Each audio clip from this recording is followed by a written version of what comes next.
Dans le dernier paragraphe, nous allons définir le déterminant pour les endomorphismes. Donc E est toujours un espace vectoriel sur K, on suppose de dimension n finie, et F est un endomorphisme de E.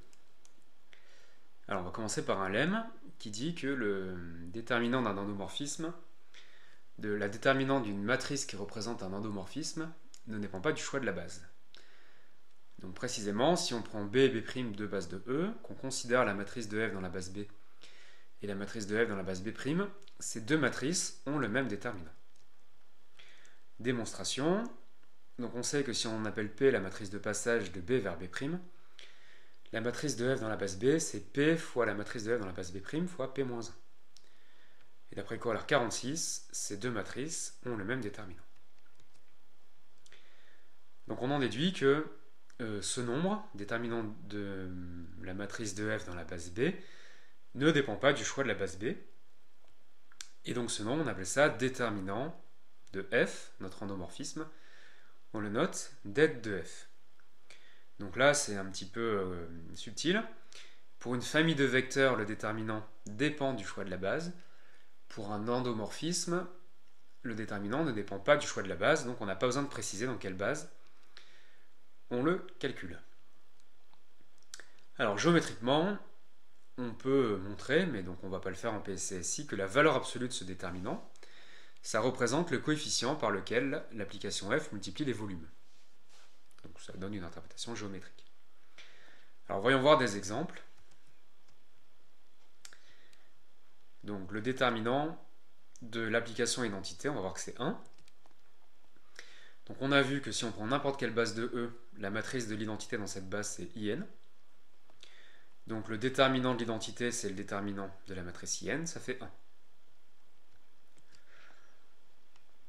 Deuxième exemple, le déterminant de l'endomorphisme lambda identité. Ça c'est l'application qui à x associe lambda fois x.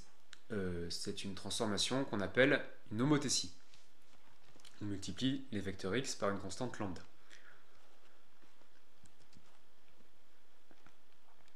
Bien donc, si on fixe n'importe quelle base de E,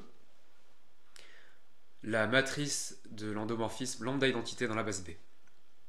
Comme les représentations matricielles sont linéaires, on peut sortir lambda, et donc ça fait lambda fois la matrice IN. Donc le déterminant de l'endomorphisme lambdaïde, c'est le déterminant de la matrice lambda IN. Par multilinéarité, je peux sortir lambda puissance n, et donc je trouve lambda puissance n, c'est-à-dire lambda puissance la dimension de E. Donc quand on multiplie les vecteurs par lambda, on multiplie les volumes par lambda puissance la dimension de E. Donc dans le plan, on multiplie l'air par lambda au carré, et dans l'espace, on multiplie les volumes par lambda au cube, ce qui paraît assez naturel. Alors ensuite, pour une projection différente de l'identité, puisque l'identité on l'a fait là, alors on va faire un exercice qu'on n'a jamais fait, on va représenter matriciellement une projection dans une base bien choisie. Qu'est-ce que ça veut dire bien choisie? On a vu que pour une projection E, c'était noyau de P, somme directe, l'image. Ils sont deux espaces supplémentaires. Et une base bien choisie, c'est ce qu'on appelle une base adaptée à cette somme directe, c'est-à-dire que je prends une base de ker de P, une base de l'image de P, et si je concatène les deux, ça me fait une base de E. Donc on appelle ça une base adaptée. Alors là, comme P est supposé différent de l'identité, son noyau n'est pas réduit à 0. Bon. Donc je prends une base adaptée, et j'écris la matrice de P dans cette base. Alors là, cette forme, pourquoi? Parce qu'au début, on a pris des vecteurs du noyau. Donc ici, c'est l'image des vecteurs du noyau, ça fait que des zéros. Et après, on a pris des vecteurs dans l'image de P, et on a démontré que pour un projecteur, l'image de P, ça correspondait au point fixe. Donc quand j'ai un vecteur E dans l'image de P, j'ai P de E égale E. Donc en colonne, ça me fait 0, 0, 1, 0, 0, le 1 étant en face du E. Donc j'obtiens en fait une matrice diagonale avec des 0 au départ, autant de 0 que la dimension du noyau, et ensuite des 1, autant de 1 que la dimension de l'image.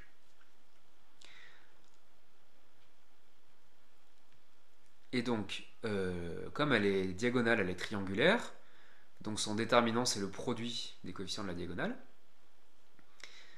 Et comme j'ai supposé que le noyau était de dimension au moins 1, il y a au moins un 0, donc quand je fais le produit, je trouve 0. Et donc le déterminant de notre projection, c'est 0. Alors on peut aussi remarquer quelque chose, c'est que le rang de cette matrice, donc c'est le nombre de 1, et donc quand je fais la somme des coefficients de la diagonale, c'est-à-dire la trace, ça me fait aussi le nombre de 1. Donc j'ai démontré là que pour une matrice d'un projecteur, le rang est égal à la trace. Bon, ça se démontre comme ceci.